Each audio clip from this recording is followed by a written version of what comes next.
having tremendous healings, whether they're blind people are seeing or deaf people are hearing, and we're seeing stage 4 cancers going into remission.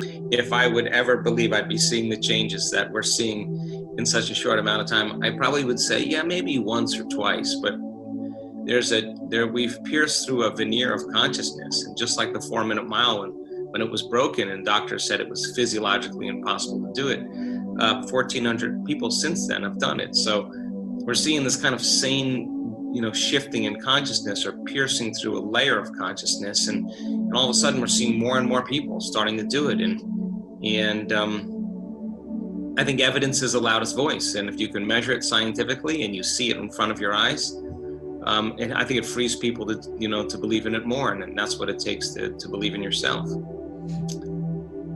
There was a woman, is from Holland, and a very educated woman, in her late 30s or early 40s, and she was diagnosed with cancer. And within a very short amount of time, that cancer had spread through her entire body. And she did the typical medical treatments.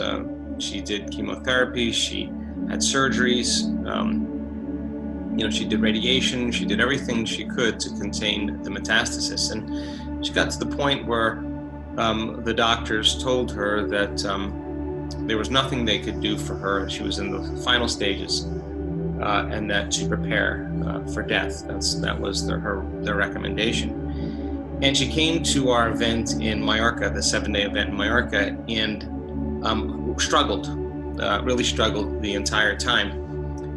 And in our advanced week-long events, we do a type of healing called the Coherence healing.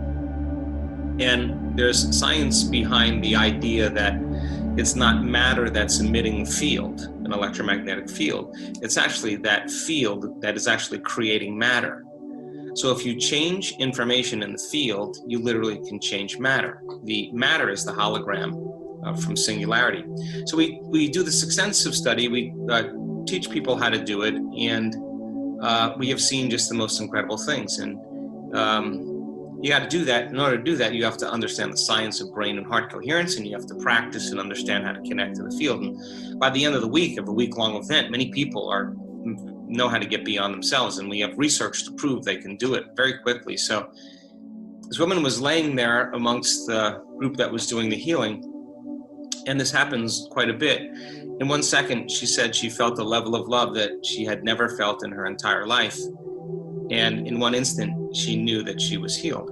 And so we didn't know that at the event in Mallorca, but she came 2 months later to the event in Cancun, and stood out on the stage in front of over 1,000 people, and told the audience the story. And she has no cancer. I mean, zero cancer, no evidence of cancer in her body at all. And that was an instantaneous reversal. But the majority of the thoughts that we think every single day are the same thoughts as we thought yesterday.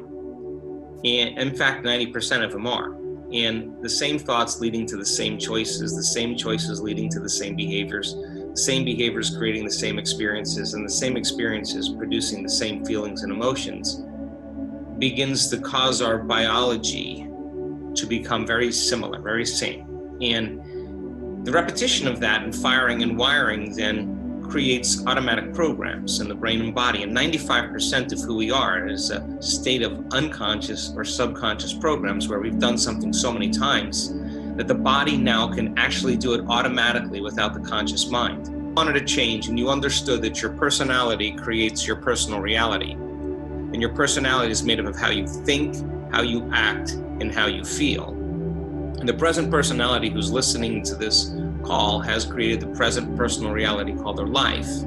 That means if they wanted to create a new personal reality, a new life, they would have to begin to change their personality. They'd have to change themselves. And most people then try to create a new personal reality as the same personality. It doesn't work. So then, if you're sitting in your meditation and you ask yourself the question, who do I want to be when I open my eyes? What is the greatest expression of myself? And you said, okay, let me remind myself of how I no longer want to think. The thoughts like, whatever, it's too hard, I'll never change, I'll never get what I want. Let me become so conscious of those unconscious thoughts that I wouldn't let that thought slip by my awareness today unnoticed by me and program my autonomic nervous system in a specific outcome. And then if you said, how would I want to speak today? How do I want to act? How do I want to behave? And you reminded yourself how you weren't going to act and how you weren't going to behave. And you became conscious of those unconscious habits to such a degree you wouldn't go unconscious and behave in the same way. That's when you're no longer the program. Now your consciousness observing the program. And if you said, when does my energy drop? When what do I feel when I feel those typical familiar emotions? What are they? So let me name them, just so I'm so aware of them that when my energy drops, I can catch myself in that moment and not return back to the same familiar emotions and cause my body to believe it's back in the past. And we can't see a new future from the past. So that process then is what I call getting beyond the old self. And it's a disentangling from the program. The word meditation means to become familiar with. So as you sit there and become familiar with those states of mind and body, you begin to objectify your subjective self. Now you are becoming so aware of the unconscious programs, you won't go unconscious. And that's the first step to change. And then what if you said, what thoughts do I want to fire and wire in my brain? What thoughts do I want to put my attention behind? And begin to install the new circuitry, the new hardware. And if I keep my attention on it and I fire and wire those thoughts, it's going to begin to become a software program. And that's going to be the new voice in my head. That's going to be the voice that's telling me, the new program, that you can, that it is possible. And then if you said, how am I going to act in my day with my children today, in relationships with everybody? What does honor look like? What does nobility look like? What does respect look like? What does reverence look like for life? How can I be more compassionate? And you began to think about how you were going to behave in that day. You would begin to install more neurological hardware in your brain.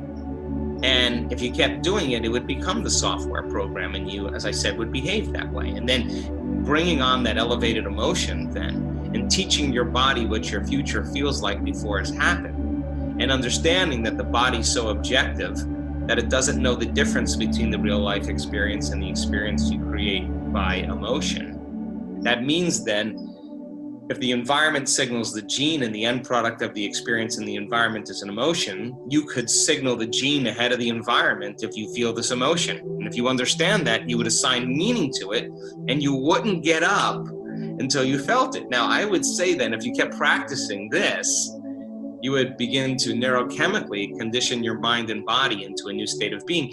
And that would begin to become more familiar to you. And you would begin to think differently, begin to act differently, and you would begin to feel differently. And that's a new personality. And many people who heal in this work, when they get on the stage and they say, we say, well, where did it go? Where did the cancer go? Where did the Parkinson's go? And they say, hey, I think it belongs in the old personality. I'm somebody else. And so there's a change in biology and chemistry as a result of it.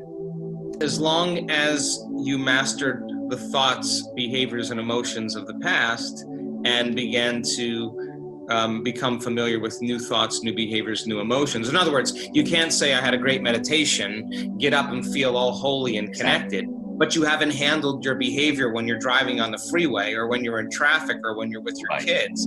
You just fell from grace. You just disconnected from the new personality and you're back to the old personality. And if you say, oh my God, it's that person or that circumstance in my life that's making me feel and think this way, then we're back to being victims in our lives, saying that that's what's controlling my feelings and thoughts. So rehearsal is creative visualization. I mean, if you're play sports, if you're a dancer, if you're a gymnast, if you're an actor, if you're an attorney, you have to rehearse both mentally and physically to get really good at what you do. And I mean, people do it all the time. People who are musicians are always playing a song on their mind. What are they doing? They're creating new circuitry. I mean, you're doing martial arts in your mind. You're priming your brain and body to do it more naturally, more easily. And so we already know how to do this. It's just the thing is that we have to do it so well that when we become so familiar with this new state, that no person, no circumstance, no condition in our life would move us from the state of being. That's when now we're greater than our environment. We're greater than the addictions emotionally and habituations in the body, and we're greater than linear time, the predictable future and the familiar past. We want to be able to sustain it and become